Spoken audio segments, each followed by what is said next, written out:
it's a ticket, talking Mazda for the biggest. That's a comma and a comma and a comma, gotta get it, get it. And it's a ticket, talking Mazda for the biggest. That's a comma and a comma and a comma, gotta get it. A comma and a comma and a comma, gotta get it, get it, get it, get it. Comma and a comma, gotta get it, get it. And it's a ticket, talking Mazda for the biggest. That's a comma and a comma and a comma, gotta get it. A comma and a comma and a comma, gotta get it, get it, get it, get it. Comma and a comma, gotta get it.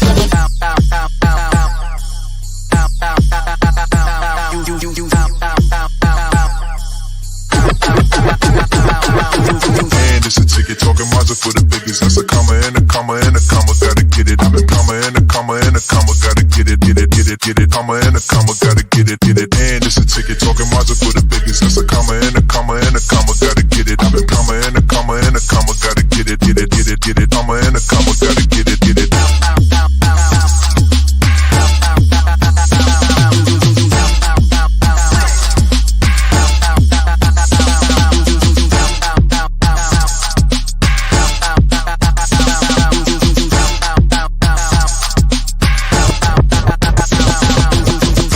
Ticket, talking Mazda for the biggest. That's a comma and a comma and a comma, gotta get it. A comma and a comma and a comma, gotta get it, get it, get it, get it. Comma and a comma, gotta get it, get it. And it's a ticket, talking Mazda for the biggest. That's a comma and a comma and a comma, gotta get it. A comma and a comma and a comma, gotta get it, get it, get it, get it. Comma and a comma, gotta get it, get it.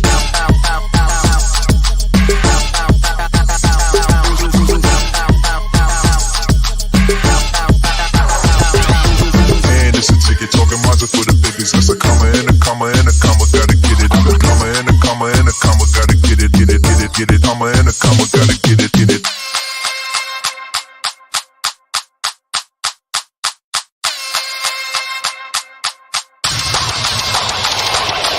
And it's a ticket, talking Mazda for the biggest. That's a comma and a comma and a comma, gotta get it. A comma and a comma and a comma, gotta get it, get it, get it, get it. Comma and a comma, gotta get it, get it. And it's a ticket, talking Mazda for the biggest. That's a comma and a comma and a comma, gotta get it. A comma and a comma and a comma, gotta get it, get it, get it, get it. Comma and a comma, gotta get it, get it. And it's a ticket, talking Mazda for the biggest. That's a comma and a comma and a comma, gotta get it. A comma and a comma and a comma, gotta get it, get it, get it, get it. Comma and a comma, gotta get it, get it. And it's a ticket, talking Mazda for the biggest. That's a comma and a comma and a comma, gotta get it. A comma and a comma and a comma, gotta get it, get it, get it, get it. Comma and a comma, gotta get it, get it.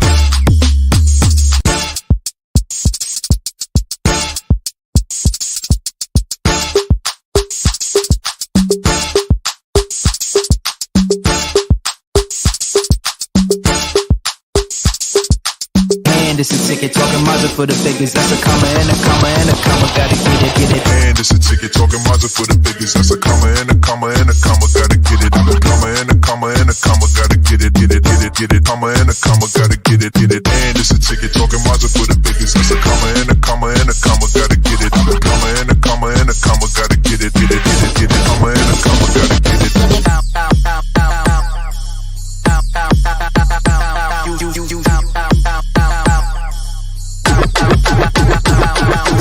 And it's a ticket, talking Mazda for the biggest. That's a comma and a comma and a comma, gotta get it. A comma and a comma and a comma, gotta get it, get it, get it, get it. Comma and a comma, gotta get it, get it. And it's a ticket, talking Mazda for the biggest. That's a comma and a comma and a comma, gotta get it. A comma and a comma and a comma, gotta get it, get it, get it, get it. Comma and a comma, gotta get it, get it.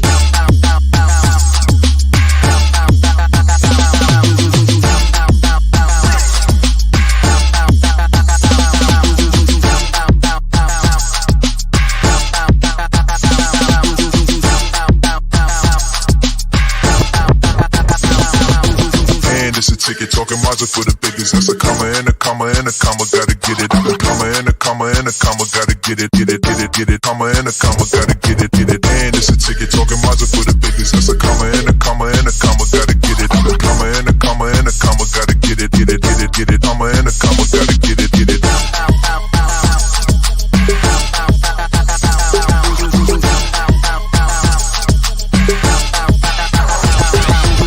And it's a ticket, talking Mazda for the biggest. That's a comma and a comma and a comma, gotta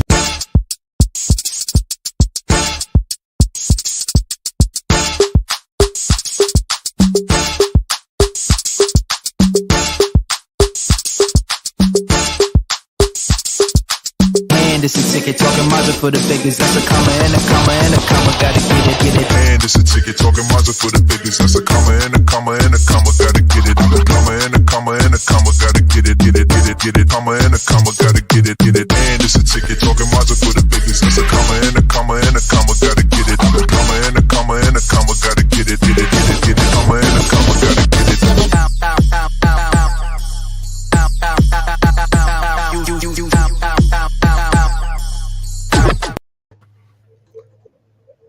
Welcome, everybody, to another episode of Head to Head with Brian Parker. I am he. And we are back for another week of lovely discussions. And I'm joined here by the one, the only, Lori Lolo Parker. How you doing, Lori? How you doing? Happy Thursday. Oh, not Friday Eve anymore? No, I'm trying to give Thursday its due. Oh, how fair of you. I'm trying to be a little bit fair because, you know, we must give Thursday its due. So you feel like when you call Thursday Friday Eve, it's almost like skipping over Thursday and giving Friday two days of acknowledgement? Pretty much. But, you know, we all have to. I think some people need that kind of thought process so that they feel like after Wednesday, it's basically the weekend. Look, I'm going to tell you, when I go downtown Charlotte on Thursday nights, it seems like that's exactly the idea, because there are so many people downtown on a Thursday night in Charlotte, and I'm going around looking around like, don't y'all got to go to work tomorrow? And I mean, bars are full. Yeah, they do. But but I'm saying, like, that was the best time to go out, like after work on Thursday, when I was a little bit younger, and, you know, going to work, and you would go out all night and then just have a couple hours sleep and then just roll to work. Okay, but how do you function on Friday like that? Because as soon as you get to work on Friday, because you've probably wheeled yourself out of bed, you're working, you're basically running on fumes. And is it more of the motivation of the fact that, okay, I know that once I get past this, it's clear selling, and it's a certain kind of mentality that you attach to that? Somewhat. Bless you. Is that how you did it? You just kind of got your mind to accept the fact that just a few hours and that's all it takes, and you can pretty much coast through the day? Pretty much. Or I just really, that was either some stuff I had to do, or I just had to make sure that I just had to show up. I'm telling you, and I know now in the video conferencing age, and more people working from home, that, you know, they may feel like, hey, all I got to basically do is just roll out of bed, put a top on. I only have to put bottoms on, and I can manage until it's time to get off. And then if I want to crash, I can crash. Or if I want to go for night number 2, run on fumes a little bit, and then just recover Saturday or Sunday, then, you know, there it is. And I'll be, you know, right back ready again for another brutal week on Monday.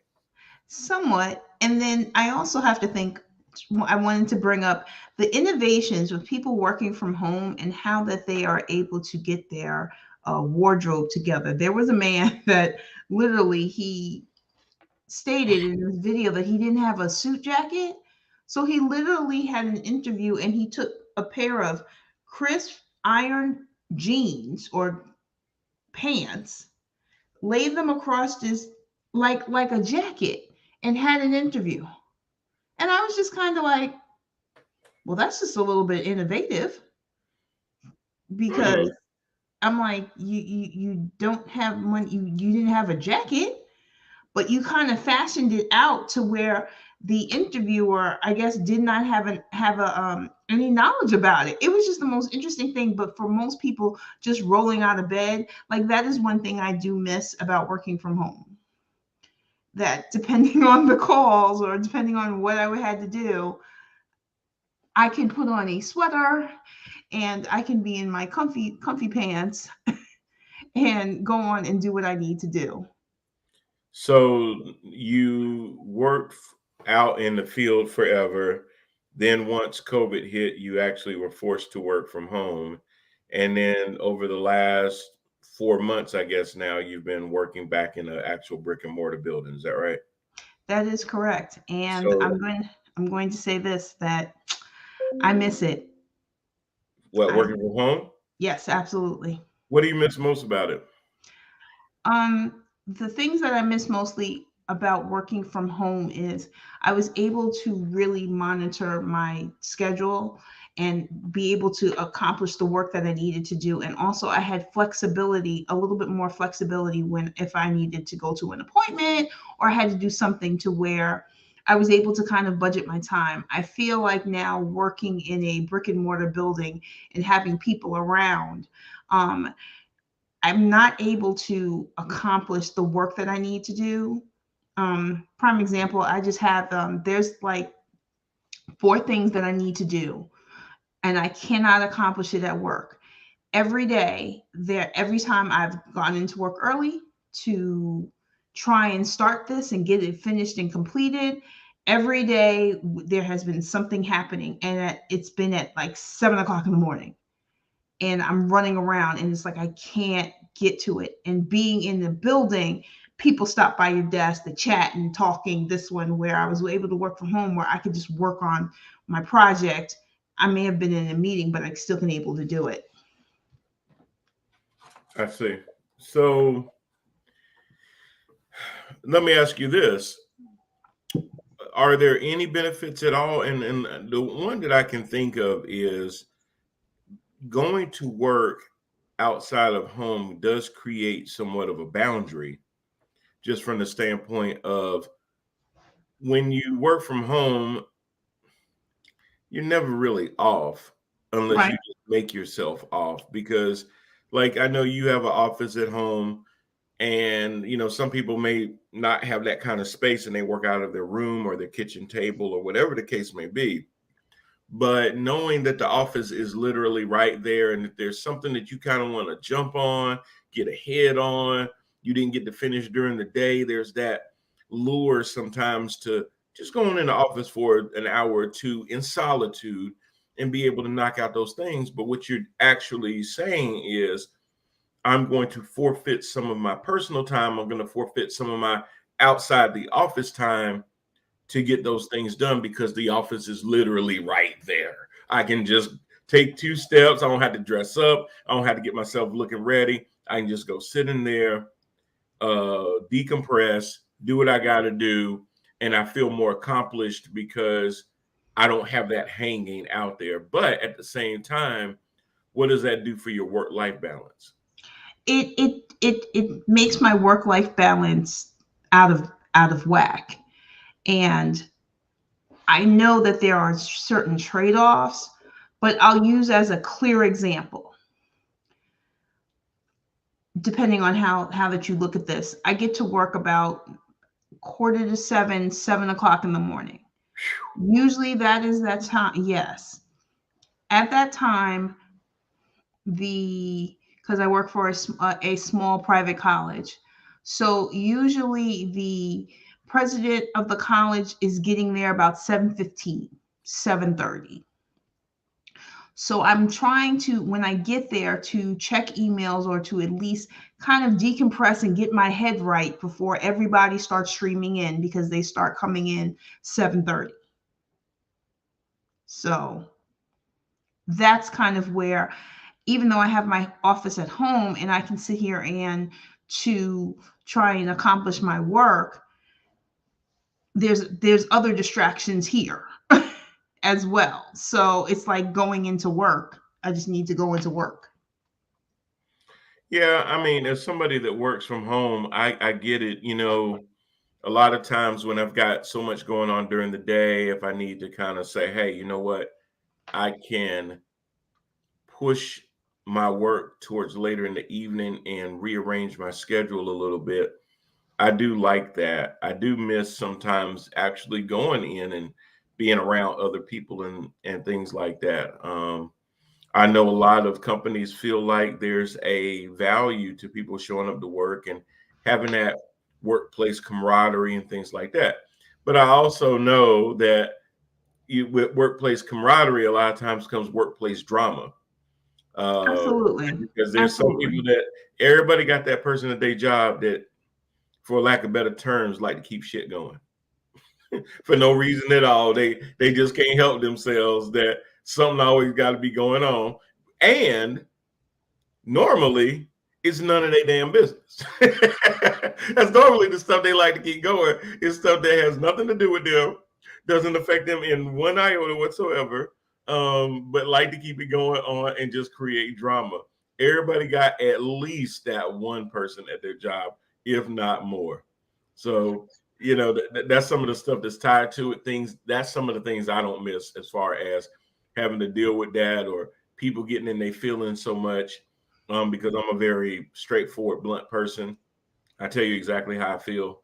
And I'm very unapologetic about that because I would rather you know where I stand than for you to walk around all day trying to figure it out. Let me help you out, boo. Let me explain it. Well, if you're so straightforward, or for me, what I've noticed or what I know about me is, number one, I'd have no poker face. It shows on my face, in my whole demeanor, even though I try to continuously work on it. But I guess I could say this is part of our segment of what I don't like. What I don't like is when they come up to me and talk about, "You okay? You don't seem cheery today." I'm trying to do something, or like, for example, today we had a power surge at the school. Lights went out, and this is our first week of classes, and two of our really big rooms, with the power went out, so did all of the equipment. Mm-hmm. So people couldn't present or do whatever that they needed to do, and whatever, in trying to fix it. We do not have an IT person on site to address any issues that are happening with the faculty. Plus, some of the other individuals were not in the office, so it was just me trying to figure that out. And as I'm running around getting that done, and then I finally had a chance to sit down, and someone comes and asks me a question. It's like, "Are you okay? Are you all right?" "Yeah, I'm sorry. I just was running up and down through flights of stairs." "Sure. I'm a little out of breath." "Are you okay?" That's the one thing I don't like about the office. Well, part of that is that folks, this is why folks sometimes need to be in the office. They have no social skills whatsoever. Or some people feel uncomfortable being around people that they can't read or be able to just look at them and know whether they're in a good mood or not. Like, if you simply had a sign that said, "I'm happy," then they would leave you alone. But if you're not smiling, they don't know if you're happy or not. So they feel awkward about being around somebody that they don't know if they're happy or not. But at the end of the day, it's like, well, that's more about you than it is about me. But a lot of people are just wired that way, and I get it. I mean, everybody wants to feel like their work environment is, really cool, laid back, chipper, whatever, those kind of things. But what people fail to do, and we used to talk about, and I feel so old now when I bring it up, but we always used to talk about embodying the differences of people. It's the differences that make people strong. So why the hell would you want to come to work and everybody's like this? Hell, I'd be scared to death if I walked into a building and everybody's smiling and cheesing, I would leave that son bitch today because somebody getting shot. I ain't lying. So you remember how we always used to talk about people show up to work and go postal and stuff, like something just snapped and they just lose it and kill everybody. If you walk into your job and everybody's smiling from cheek to cheek, run. Get the hell out now. Do not stop. Keep on going. Don't leave your car, bro. Just run. Just don't even take time to crank up your car. Just run, bro. Or if you had those co-workers that you have a a work relationship with and maybe a little bit more familiar, we used to have a joke. It wasn't a joke, but we had a code word like, okay, if we know something's going down, get the baskets. And people would be like, oh, it's time to go. It's time to go. Yeah. Yeah. It's like, that's how we say roll out. There's codes for the word roll out, or for the phrase roll out. But you know, I think, like I said, I've experienced that where, because you know, I'm a thinker. I think all the time. It's hard for me to stop thinking about something, about what I'm gonna do, how I'm gonna do this, how I'm gonna do that.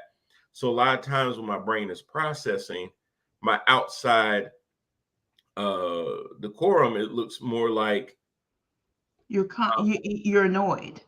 right, or you know, a lot of times it's simply my mind is just running in different directions. You know, it doesn't reflect the fact that I'm upset or anything like that. People would always walk to, "Are you okay? Is everything all right?"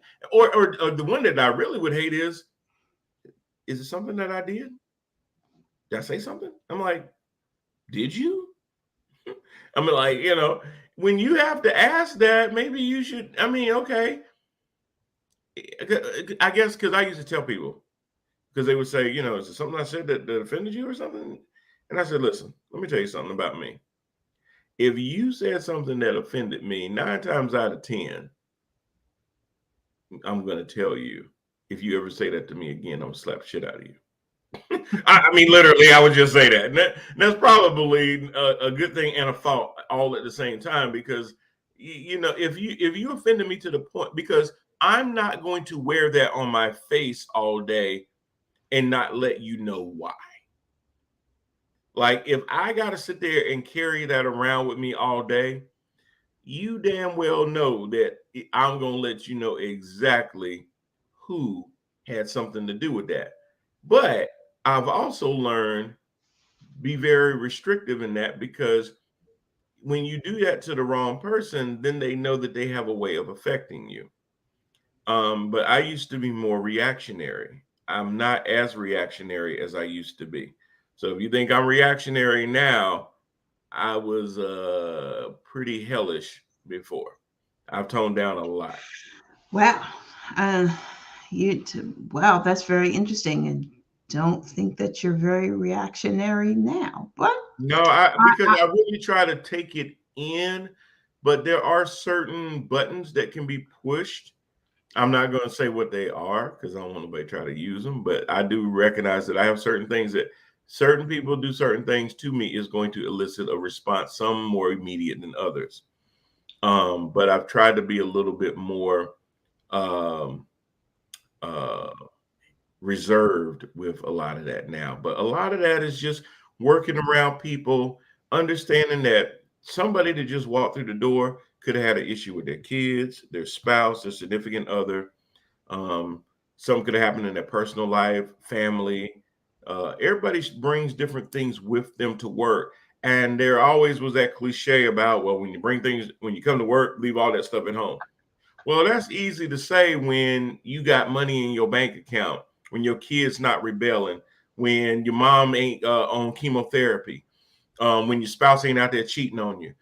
You can say all that shit when you ain't got nothing going on. Leave it all at home. You know, we used to always say that. I used to say it as a manager and a boss. And I would listen to myself now and be like, yeah, it's easy for you to say when you ain't got nothing going on. But if I got a lot of stuff going on, I don't care how much I pretty much try to bring it in and everything. Those things are going to permeate a little bit. And I need you to understand that first and foremost, I am a freaking human being. But I showed up probably because I need the job, but secondly, because I really want to be able to do my job. Give me that space to do that. But what I've noticed over time is that jobs have become so much as much about doing the job as making people feel comfortable around you, or as much as making sure that everybody likes you, everybody shares their social media pages, everybody follows each other, all that superficial stuff. Well, how come that you and Karen follow each other I use Karen. How's it you and Karen follow you, but y'all don't follow me? Oh, so I have to deduce, well, y'all must not like me like that. You know, and then people get into their feelings. Well, she follows everybody else in the office but me. I went on her profile and I saw all her friends, and it's everybody at work, and I'm the only person at the job that she don't follow. And that creeps in. And whether it's true that I don't like you like that really has nothing to do with us doing the job. Maybe I don't like you like that, but I will work with you enough because you're my coworker that while we're at work, I will treat you with the respect that you deserve. And that should be good enough. And that used to be good enough before all of this technology came out. Now everybody feels like they have to have a piece of you that has nothing to do with work. Well, that is well funny you talk about social media and having and people following one another. I was using an example of someone at work that is labeled has been labeled the snitch. So it happened to be that that this person actually used to follow the snitch on they she accepted her friend invite from Facebook, and something something she posted on her Facebook page, and I think it was something about a pet, a cat, or something like that. All of a sudden, people in the office knew about what happened with this cat, and they were like, "Well, is everything okay with your cat?" Whatever it was. And it was just like adding that example. She was just like, she's like, "Oh no."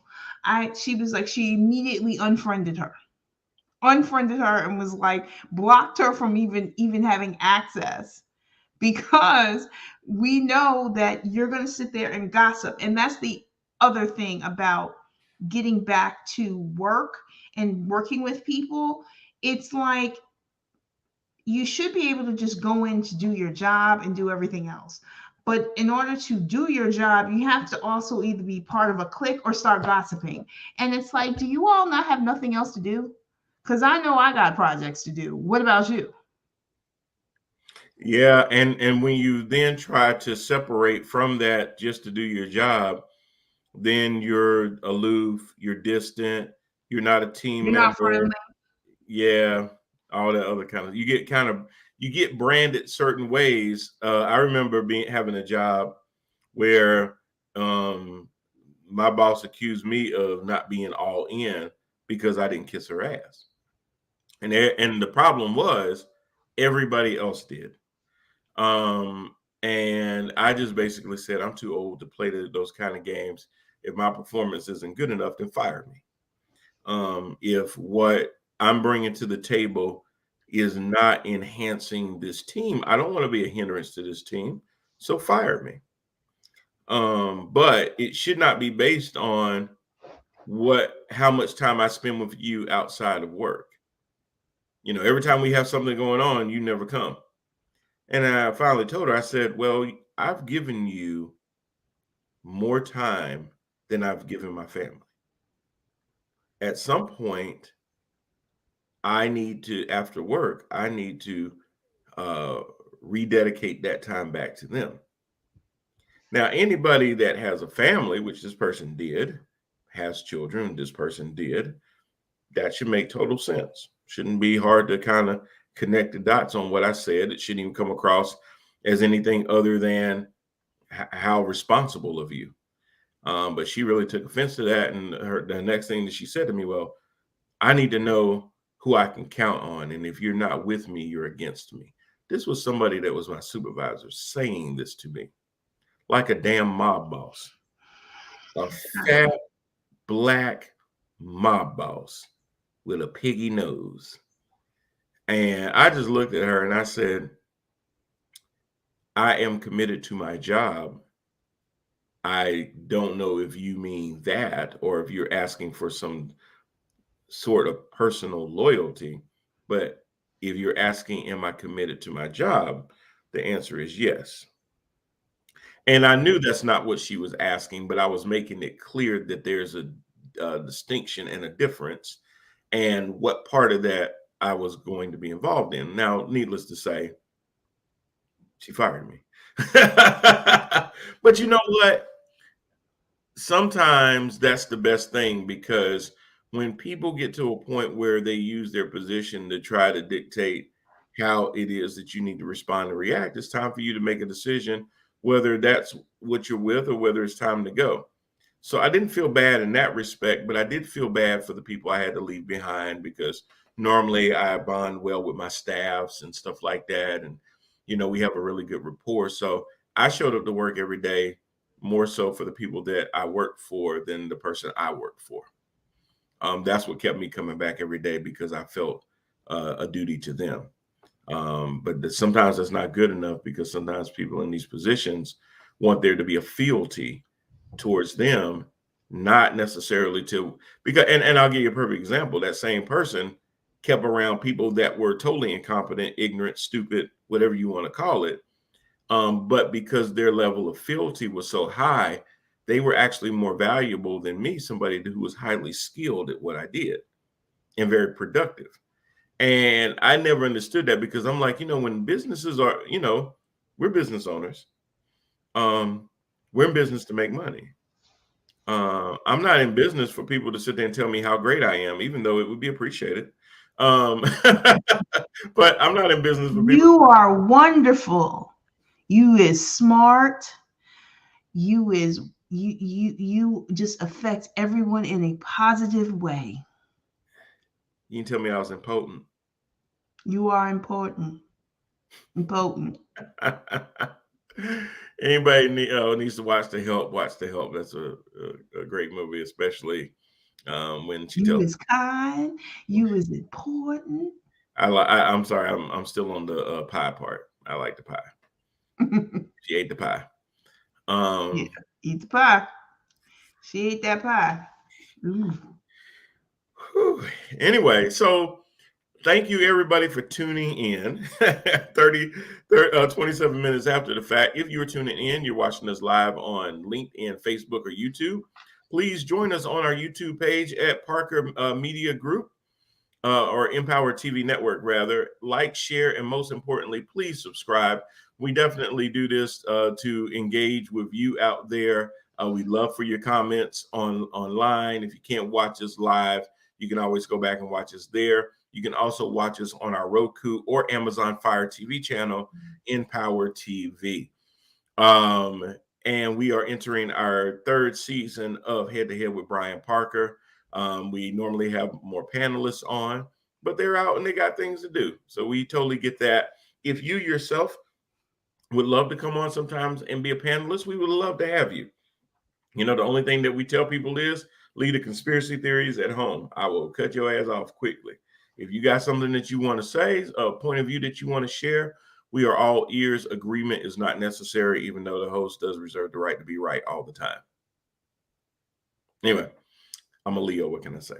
But yes, season 3 of Head to Head with Brian Parker. Also, if you are a business owner, if you have an event out there and you would like to be able to share it, and you want us to be able to do a 30 to 45 second spot on the show, please reach out to us at theparkermedia@gmail.com. The word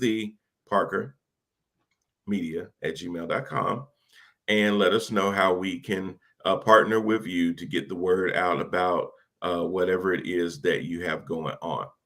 Definitely love to be able to help out in the community when it comes to that. CJ, I see you coming into the green room. When you're ready, just give me the thumbs up and we'll bring you in. I don't want to bring you in prematurely. It looks like you're walking, but you just give me a thumbs up and I'll bring you in.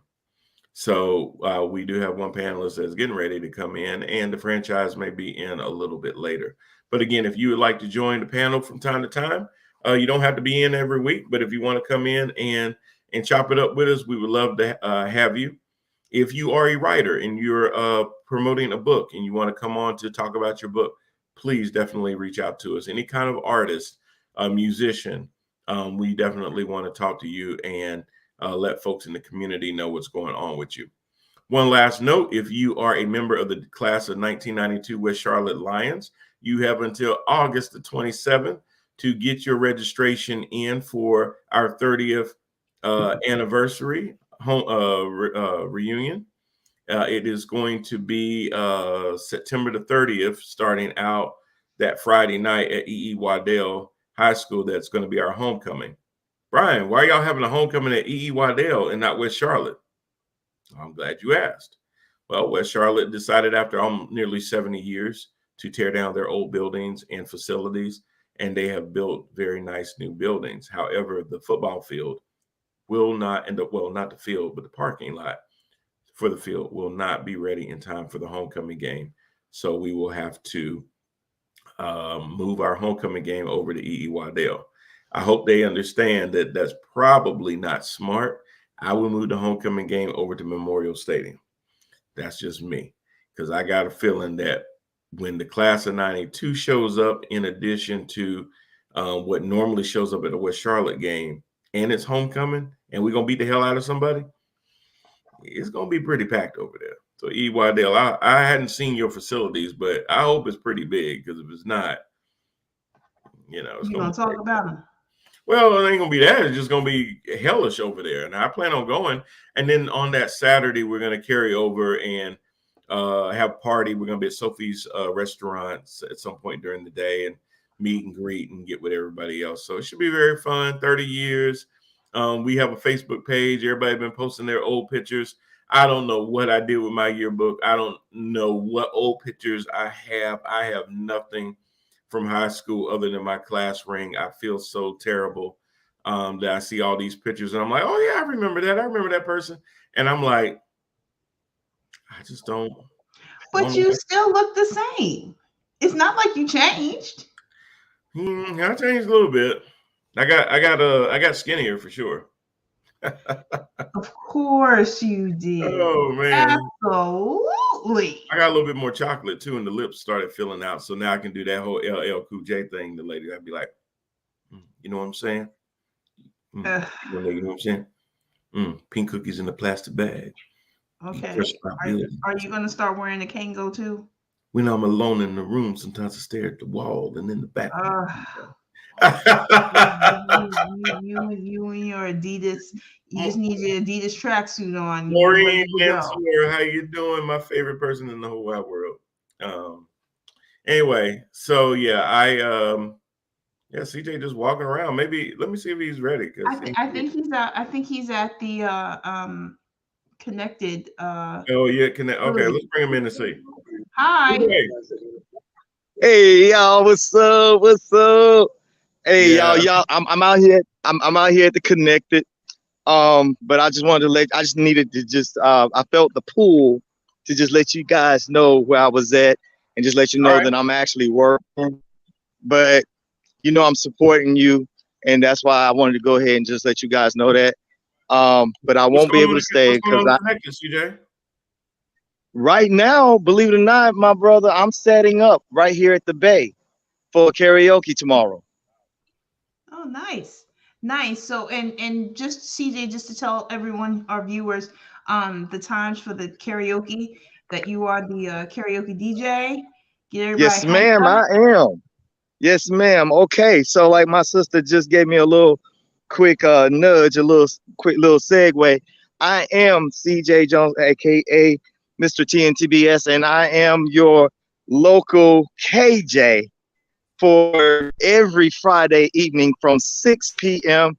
to 10. Sometimes we go over. It all depends on that request of let me do one more. So anyway, we're out here at the Connected. This is the Bay right here behind my back here. And we just do this about food on karaoke. All we need to do is just bring you and a couple more few. That's how we say it out here at the Connected. It is 1625 North Highway, right here in Salisbury, North Carolina. Looking forward to seeing y'all. Thank you. Very nice. All right. Thank you, brother. Appreciate it. All right, y'all. I gotta go, man. I love y'all, man. All right, man. Appreciate it. Thanks for dropping in. All right. So we had our on-site reporter, CJ Jones, coming into us. Well, that'll be a new segment that we will come for head to head. That we might have some on-site reporting.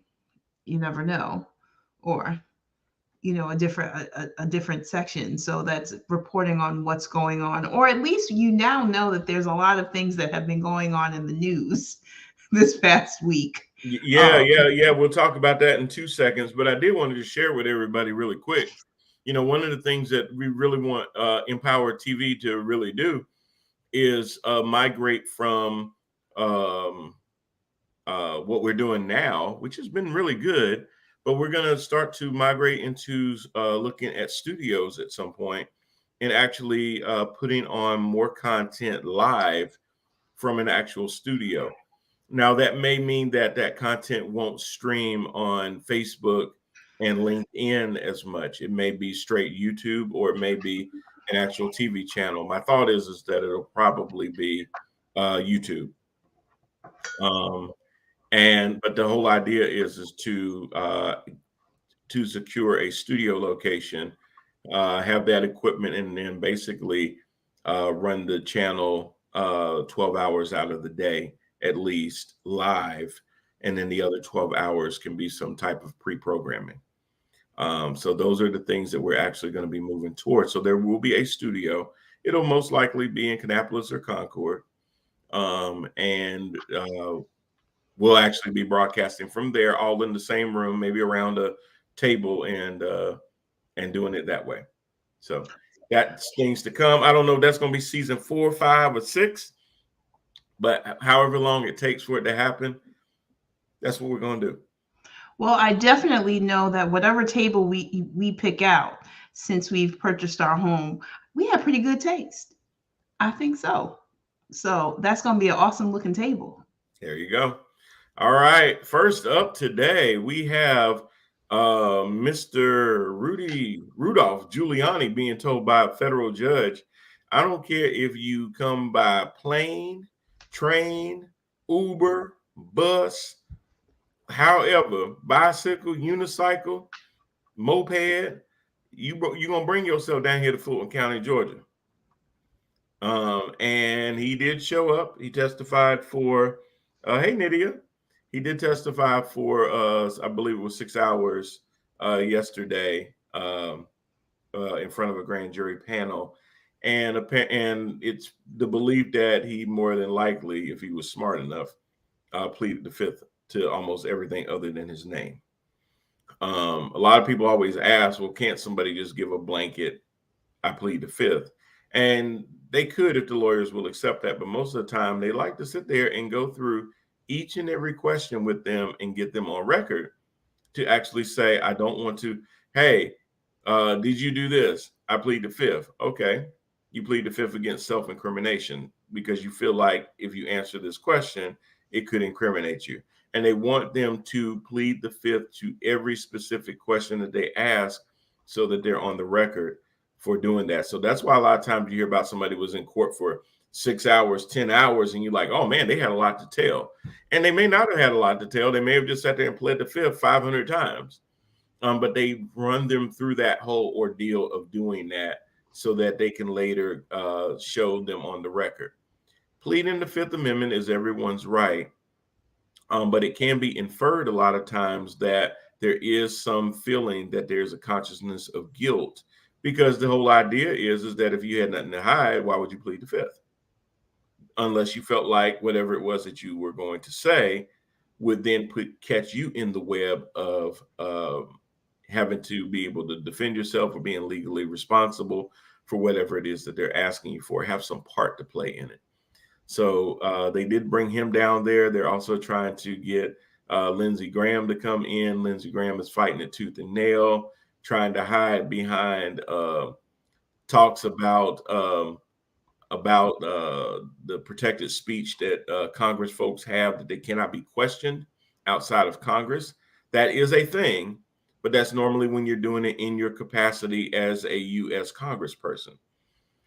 Being a congressman from the state of South Carolina, calling up the state of Georgia about how they count their ballots and stuff is probably not part of your regular duties as a congressperson. Absolutely not. Absolutely not. I So, mean, so he's lost that battle a couple of times. He's appealed it to a more conservative three-panel judges. So we'll see what happens with that. More than likely, they're going to make him testify. So we'll see how that goes too. But it's so funny how everybody was out there in the open, trying so much to overturn this past election, and now they're being called into the courtrooms and they don't want to talk no more. They talk in front of the camera. They go on Fox News. They go on Newsmax. They go on OAN. They go all these crazy whack job sites. They go on Twitter. They go on True Social. They go on all these different outlets. Talk. Now somebody says, "Okay, come talk to us, but we're gonna make you. We're gonna swear you in under penalty of perjury." Hey, Erica, and now don't nobody want to talk. Now everybody got a problem with talking. It's like, but you've been talking. But you know, when you have to say it under oath, it hit different. Even when Rudy Giuliani before was going into different courtrooms arguing the case of fraud, when he had to be under oath, his wording changed a little bit. You know, when they say, okay, well, what kind of fraud are you claiming? He would say, well, I'm not claiming any fraud. And the judge would be like, okay, well, why are you here?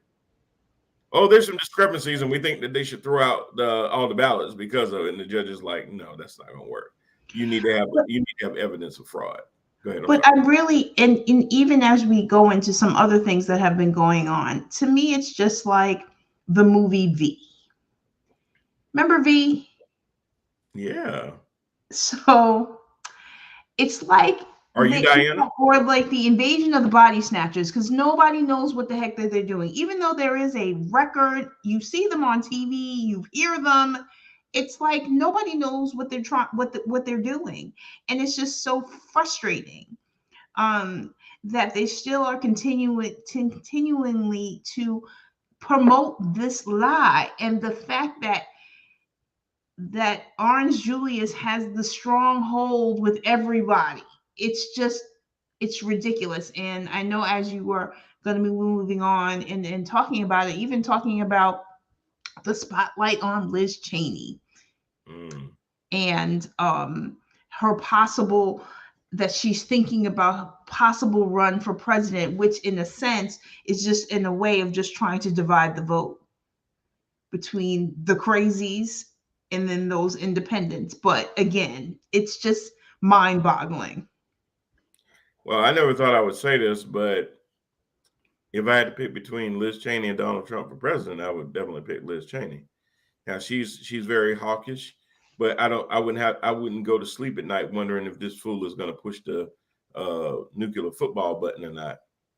Well, he probably took a copy of those the passcodes in his. Wouldn't matter. They changed. You know, and that was in every time you change a president, the codes change. So that doesn't matter. But the fact that you would do it would matter. What you could get out of it would be nothing other than, but what it could do in very short term is at least give a country that does not have our best interest in mind an idea as to how the codes are laid out. Meaning, yes, and absolutely, are they how we capture the code? Is it part numbers, special symbols, letters, all that, and what kind of mix it normally is? Is it 10 digits long? Is it 4 digits long? You know, is it a sequence? Does it have to be done within a certain amount of time, or does it time out? So doing those kind of things could be, and then of course people can always reverse engineer things. Okay, those codes don't work. But now we know how they do work. Can we reverse engineer those codes?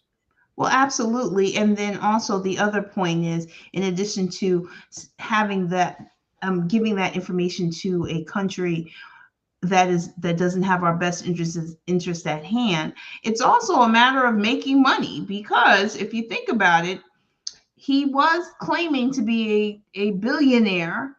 But through all of these legal challenges that he's been facing since his presidency, you know, I think his money has kind of dwindled a little bit.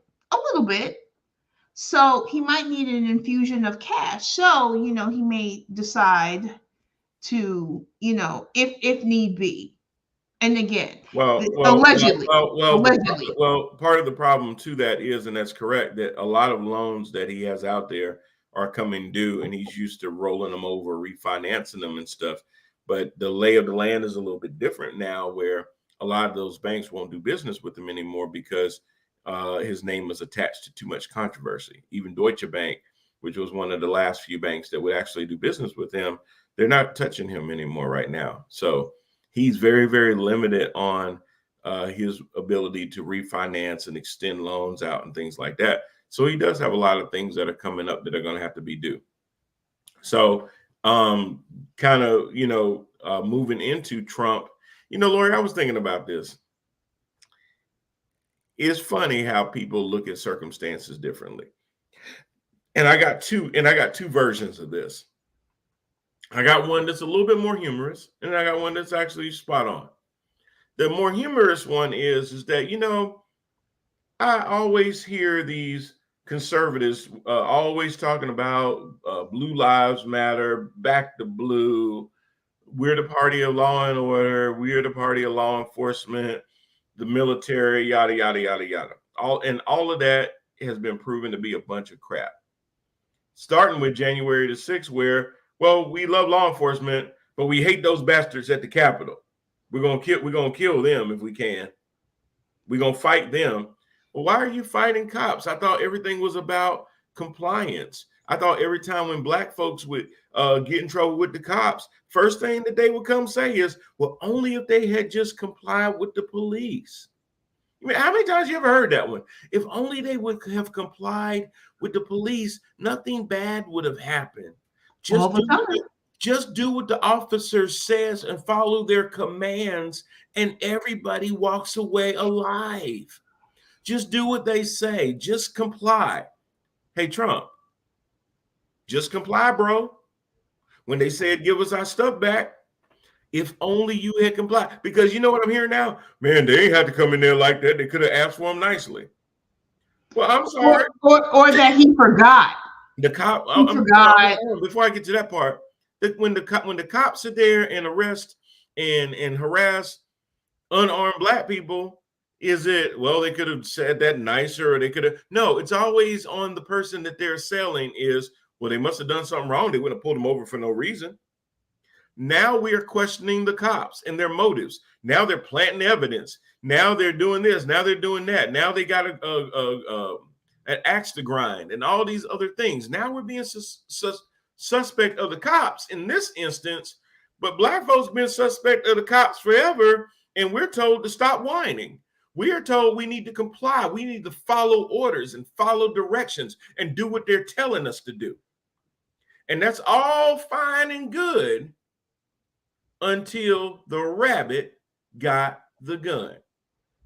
Now, when it's their God Emperor that's in trouble, now, defund the police. We need to abolish the FBI. Now law enforcement is a problem. Because before Orange Julius got hemmed up at Mar-a-Lago, law enforcement, that's our best friend. They're here to protect us from all the black and brown people.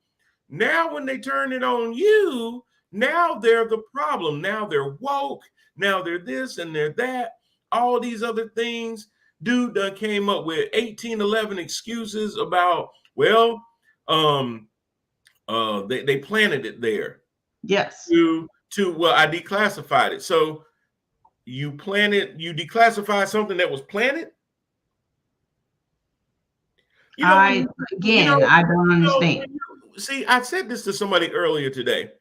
Some people choose whether they're stupid or not.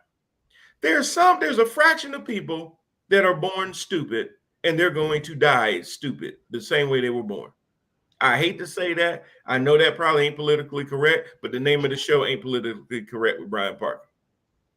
Some people are born stupid and they die stupid. I accept that every single day. I run into too many dumb people to know that there's a chance for all of them. I know that there's a fraction of them that no matter what, they just ain't no hope. They're going to end up leaving this earth the same way they came in, which is dumb as hell.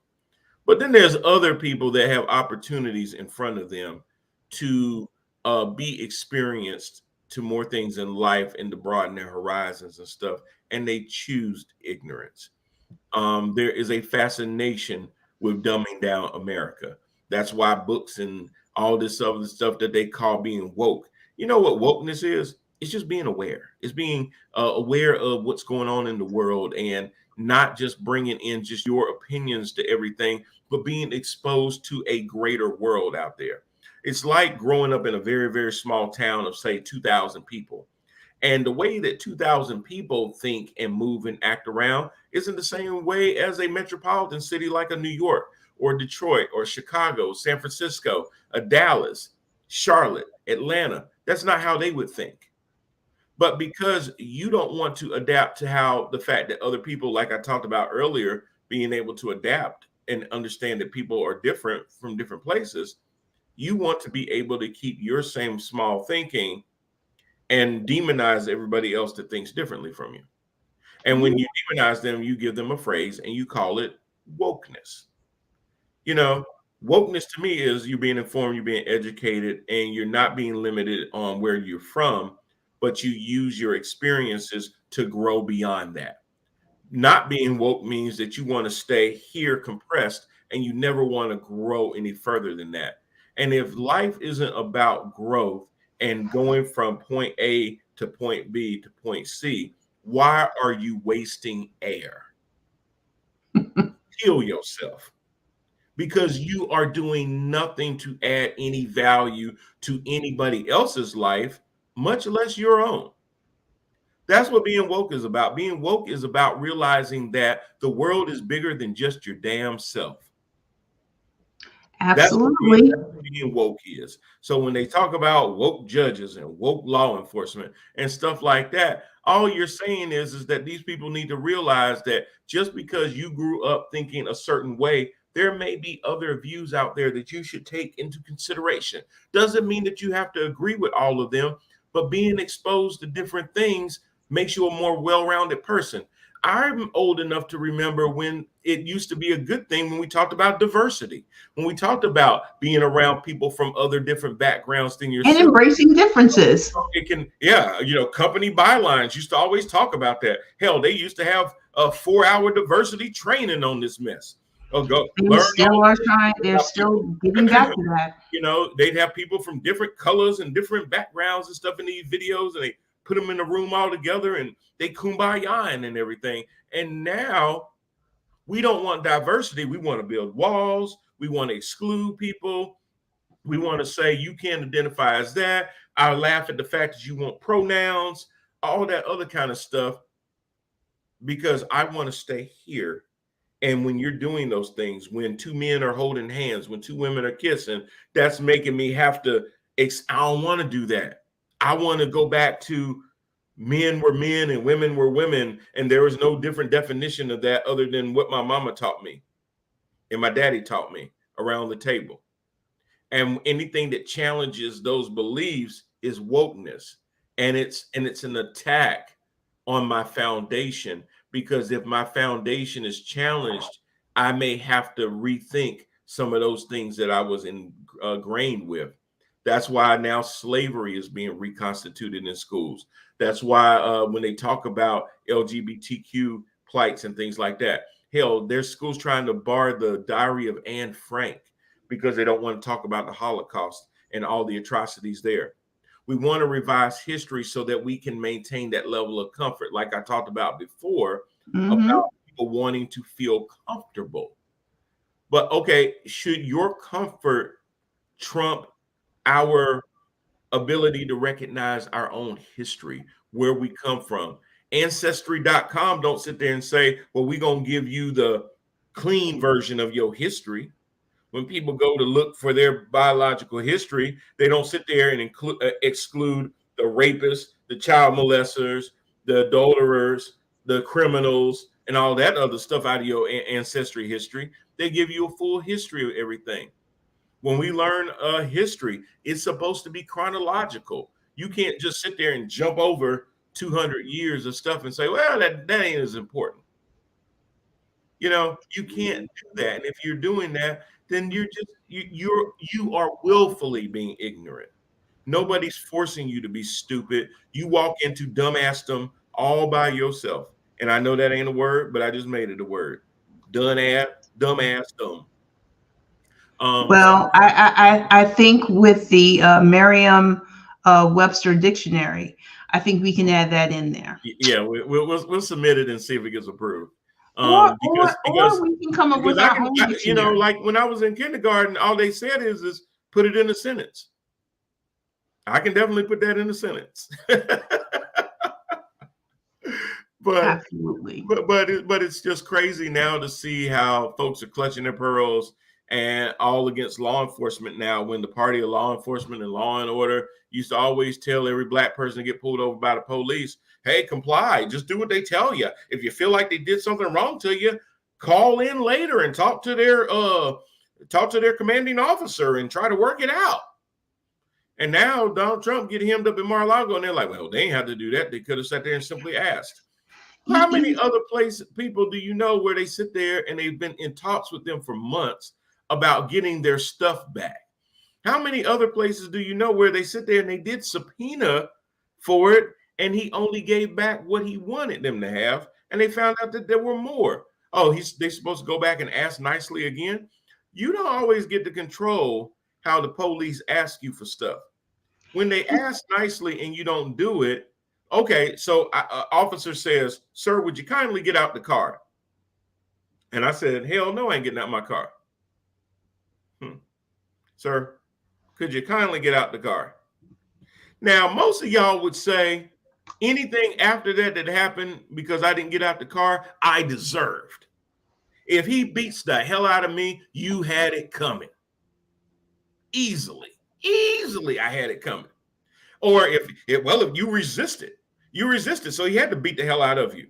If you would have complied, you wouldn't have got your ass beat.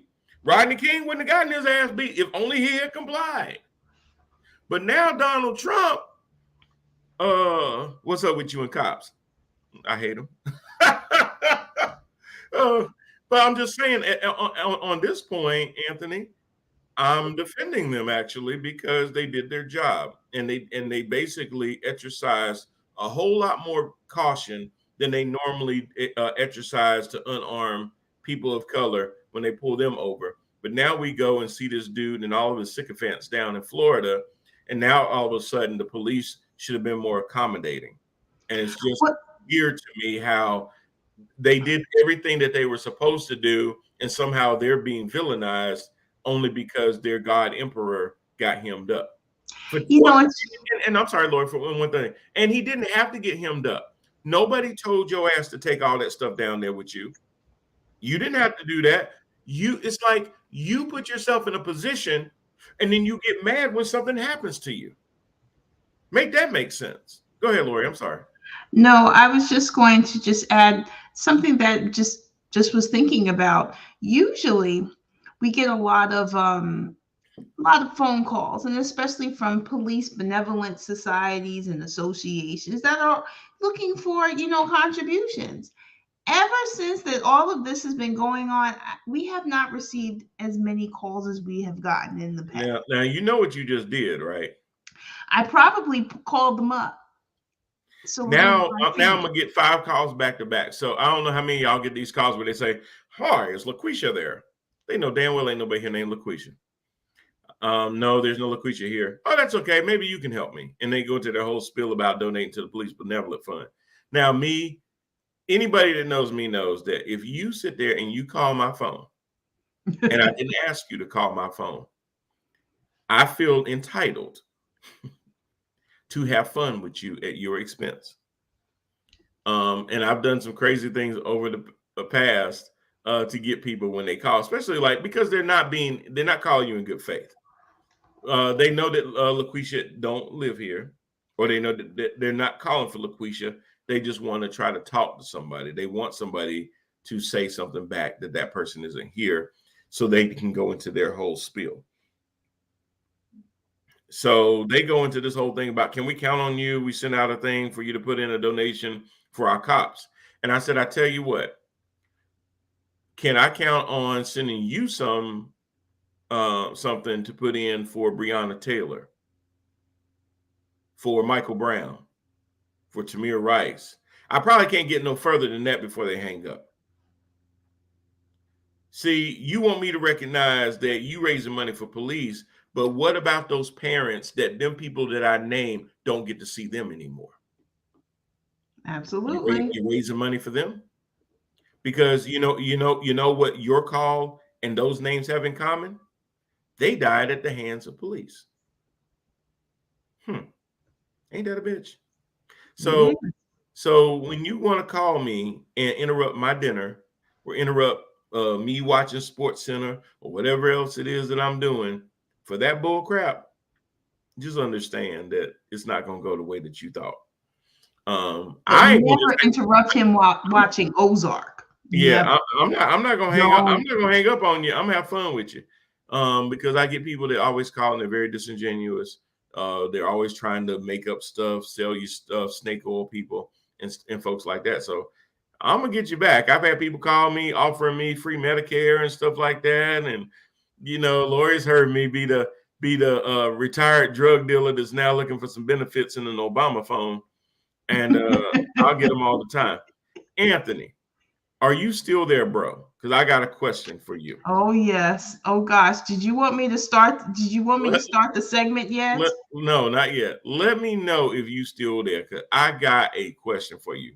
And if you there and you don't know the answer to this, then I'm going to just be, I don't know what I'm going to do. But I need to know. I need to know if you're still there. So just chime in when you can. But no, Lori, let's. Oh, no, yeah. But I did want to talk about two things. Yeah, go ahead. The guilty plea from Weisselberger. Weisselberger. Yep. Mm-hmm. Yes. To talk about that. Okay. And then lastly, when you were talking about going into Mar-a-Lago, and then with the judge who made the decision to release a redacted version of the warrant. See, so this is what I don't like. And that's why I said we can get to what I don't like. Well, this is different. But what I don't like is that there's always, and it's always been, I'm not saying this as, somebody just figured this out. So please don't come at me like that. Not you, but just folks watching. There's always been two justice systems in this country, if not more. Why is it that this affidavit needs to be released any more differently than all of the hundreds of affidavits that FBI people do all the time? And what I mean by that is that, Fox News would have you thinking that if they're doing this to him, they're coming for you. And I'm sitting there going, they've been coming for us. If you do stuff wrong, they act like this the first time the FBI ever done a damn raid. If you listen to them, you would think that they normally don't do this. Normally, they just politely ask people for things and then they just kind of go away with them. Like they ain't never done a raid before. They really act like this is something special. It's not special. It's just happening to your God Emperor. Because for so long, you believed that he was above the law, that the law didn't pertain to him. And he's used being in office to protect himself from the law. To the point that he still feels like he is above the law, because every time something would come his way, he would somehow squirt through it.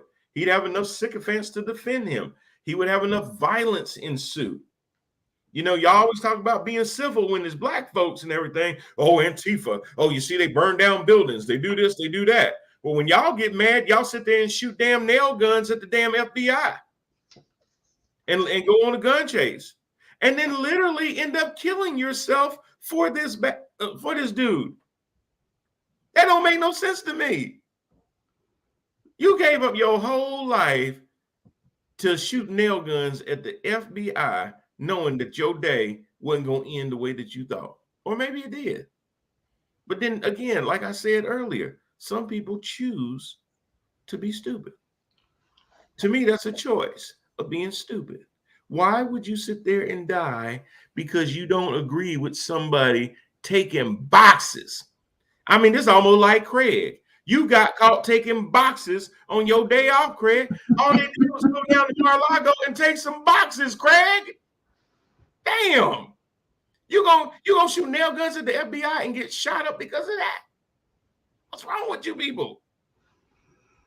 But when black folk get shot for selling loose cigarettes or having a toy gun in a park and they get blown to smithereens, nothing. Really? So yes, there's two types of justice system going on because, you know, when it's people that have power or they've been on TV shows and things like that, we got to treat them a certain way as long as they represent a certain party, because there's plenty of people in Hollywood like Tom Hanks, or you'll talk about Warren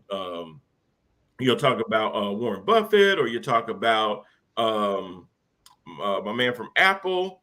You'll talk about Bill Gates. You'll talk about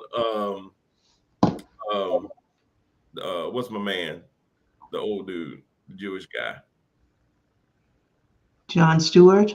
No, the one they always think everything is tied to him. He bankrolling everything. Now I can't think of his name. It'll come to me in a second. It'll pop up. The Koch brothers? No, the liberal, the Jewish guy, everybody that says he's a lawyer. No, never mind. Don't worry about it. Okay, that's a wide range. Bring up all these different names and stuff of those folks, and that's different. But when it's folks like a Donald Trump, you know, like Rudy Giuliani, like Sidney Powell, like John Eastman, now all of a sudden there's an issue. When it's a Marjorie Greene, when it's Lauren Boebert, when it's Matt Gaetz, when it's Louis Gohmert, you know, when it's folks like that, Lindsey Graham, then there's a problem. Now the law isn't the same. Now it's different. Now you got to handle these people with kitty gloves, yet everybody else you can sit there. And as Trump, you know, it's funny, as Trump used to, told the police in Long Island, New York, a couple of years ago, when you're putting them in the back of the car and you put your hand over their head, you don't have to do all of that. You don't have to be too nice. Like talk like my boss. You don't have to be too nice. You know, you put them in gently and stuff like that. Don't be too nice, is what he told them. So you know what, Trump? They don't need to be too nice. You told law enforcement not to be too nice. But what you meant to say was, unless it's me or people like me. And that's what I don't like when it comes to that. As far as the other thing that you brought up, yes, just a side note, Trump's longtime accountant at the Trump org did plead guilty today. So he's going to get 5 months, but he's already had some time served, I believe. So it's only going to probably be like 100 days, but he's still got to go to Rikers. So that's kind of crazy. He's an old guy. He's an old guy, and he better go straight to segregation. You can't put him. You can't put him in general population because no. He's going to be in protective custody. Well, you know, me personally, I would push for him to be put in Gen Pop, so maybe he'll want to come out a little early and start singing a little bit more. But anyway, no, he won't. Anyway, it is that time. Lori is smiling from ear to ear of what I don't like is. Lori, do you want to go first? Absolutely. All right. What I don't like is the shock and awe when you know you didn't pay your bill. You still on that? I had another example. Someone came in. No, actually, they were attending class and happened to, guess class was finished, happened to walk outside and their car is gone. So immediately start screaming, "Oh my God, my car is gone. We got to call police." Someone said, "You know, I could have sworn I saw a tow truck."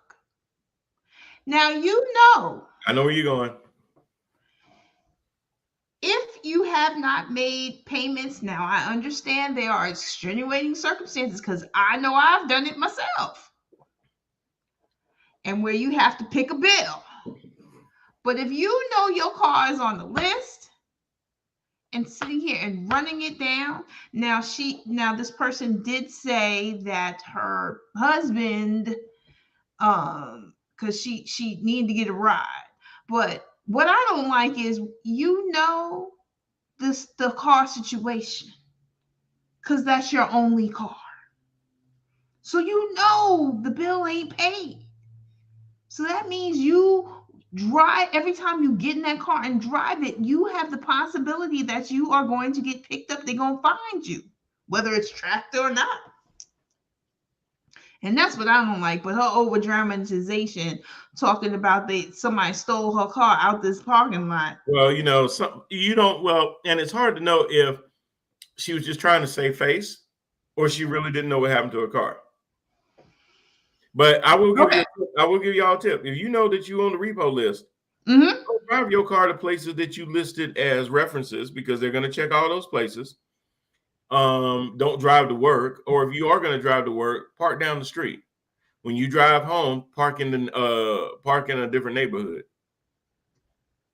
I'm just saying. I ain't saying I ever done that. I'm just saying. There's just ways that you're going to sit here and do this, because with other extenuating circumstances. But I don't like the over dramatization. Ain't gonna lie. I did have a car repoed before, and I thought I was being slick, and I knew that I was on the list, and I ain't feel like walking home like I just said. So I parked in my driveway and had another car parked right in front, right behind the car. And I was like, well, hell, he can't get to my car. Somehow didn't got there and wiggled this thing and made my car come to the side, came up in the yard and yanked it out, and the car that was behind me was still there. And I'm going, what? So I do remember that. Sarah Parker says, what I don't like is that potato chip bags are half full and cost more. Yeah, we could definitely go into that one, and I agree with you on that. Lori, I'm about to take over for a second, please. That's okay. I know what you're trying to do. So I was gonna make it just a theme about kids, but I gotta start with this one, and then I'm gonna get into these raggedy ass kids. I don't like people that think that everybody should like the same things that they like, or just automatically assume that just because there's certain things that they like, everybody else like them. Such as pets. Everybody don't like dogs. Just because you like dogs and you don't mind them licking all over the place and licking their nuts and scratching and this and that and the other, that's not for everybody. Oh, but they're so cuddly and they're so sweet and they're this and they're that. And you can give me 100 reasons why people should love dogs, but somebody may just have one reason they don't, because they simply don't. And you need to be okay with that. You need to be okay with people that don't like kids as much as you do. You might want to have 20 kids. Some people don't want to have any, and they should not be demonized because they don't want to have children, or they don't even like children. Going into that, you know what I don't like? I don't like you selfish ass people that think that just because you've had kids now, you should bring them into places like movie theaters, when all they're going to do during the whole movie is do what a child does, is cry. I'm not blaming the kid. They're supposed to cry. But why would you bring them into a movie? Do you know how much it costs to go to the movies? Now, let me tell you something. It ain't as bad down here as it was in New York. It costs $20 a ticket in New York City. Before snacks. Just so when me and Lori would go to the movies, we done paid 40 bones before we got to the concessions. Then we got to get a combo or something that costs you another $20. So I've spent $60 minimum to watch the Avengers or whatever else it is I'm watching. And I can't even enjoy that because either I got these kids that want to talk during the whole time on their phones. People talk on their phones in the movie theaters. And you know why? Because they were the same ones that got brought to the movie theaters when they were babies. because they were told because they were told that it was okay to come to the movies the way you are. It's not. It's not. There's certain places that you go out to eat where you don't want a bunch of screaming kids. I remember in the old days when you went to Red Lobster and Carrabba's and all of that, that was a special event. You know, if kids did come, those were some of the most well-behaved kids. They sat down. Absolutely. They sat down and they were well-mannered. I used to have people literally come to me and say, your kids are so well-mannered. How did you do that? And I'm sitting there looking at her like, because they know I'll beat the hell out of them. I mean, there's no secret. Like, if you cut up in this mall, in this grocery store, if you cut up and make me look bad, you know, my mama used to tell me, I'm gonna beat the black off of you. Now, I used to think my mama was like half demon and she could probably beat the black off of me. I thought she had a pact with Satan himself that if she said I could beat the black off of you, there were parts of my skin color that were going to leave off my body. She would give you that look. She'd grit her mouth at you and start snarling and stuff like, oh, just wait till we get home. You know, because my mom could play that both ways. The phone rings, she'd go to her white woman boy. Hello. We look at her like, she just got through beating us. And, you know, her head was spinning around and around, and the lights was dimming in and out, and we kept hearing that Leviathan music in the background. While she's sitting there beating us and stuff, right? Now, it's funny because any other time she act like she didn't have no energy. But when it came to beating us, Lori, in the words of Lotto, she has some big energy.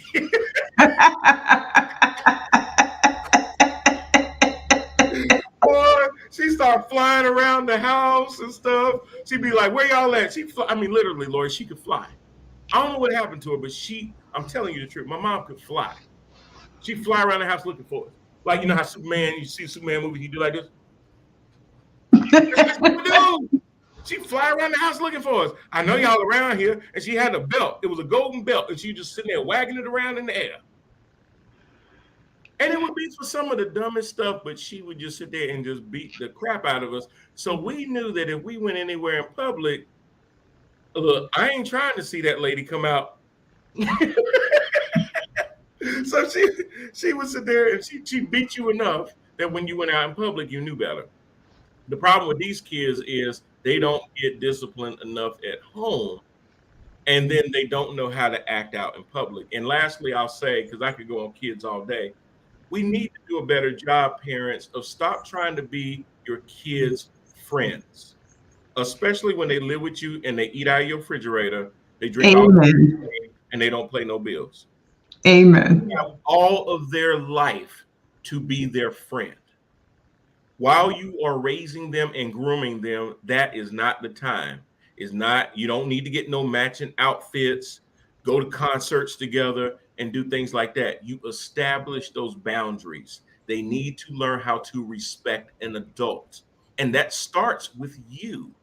Because if they won't respect you, they won't respect other people older than them either. George said you brought out the strong woman in her. I brought out something in her because I mean she could fly. I mean literally, I saw her flying around corners and stuff, looking for us. She has superhuman strength. We would try to hide under the bed. I ain't lying. She lift up the bed with one hand and start swinging with the other. There was no way of getting around her. And y'all had long legs, so it's not like y'all could hide far. Well, we would roll up under that bed, so we thought we were safe. And seriously, she would lift the bed up with one hand and start swinging with the other hand till we come back out. Yeah. And she was a master manipulator too, because after she done beat the crap out of us, then she make our dad feel like, well, if you don't go in there and whoop them, you just letting them get away with it. And we like, get away with what? You just tore us apart. So then you could look at his face and tell he ain't want to do it. But he ain't have to want to go back in there and explain it to her. So we had to take an L for that. Sure did. So I'm saying what I don't like is when parents won't treat kids the way that I got treated because, hey, even though I have a couple little ticks now, I did all right. Let me stop because I can turn this into a whole comedy hour about my mama, and I know she watching and everything, and she gonna act like that she has amnesia. None of this ever happened, but I'm writing a book, How Sarah Parker Beat Me. It's coming out in paperback and hardback, so look out for that. Ebook too. Ebook. She says, I'm praying for you. You weren't praying for me then. You was calling Jesus and everybody else in the Bible. I heard Mark, Timothy, Luke, everything coming out your mouth, but none of them came to my aid. None of them stopped me from getting towed up by you. You called it, Jesus, make me stop. And I'm like, Jesus, please, she ain't playing. Do it now, Lord. And he never came. I don't know if they were just sitting there eating popcorn, just watching. But nobody ever came to my rescue. You just beat the crap out of me. So anyway, Lori, I think sometimes I use the show to vent or for therapy. Either way, this has been another episode of Head to Head with Brian Parker. I am he. Thankfully. Thank you, Joyce. And we will see you guys in 2 weeks. We're going to be out next week at an event, but we will definitely be back again on the 1st. Is that going to be the 1st, calendar woman? Okay, yes. We'll be here on the 1st at 6 p.m. Until then, y'all take care, and we'll see you again. Thanks.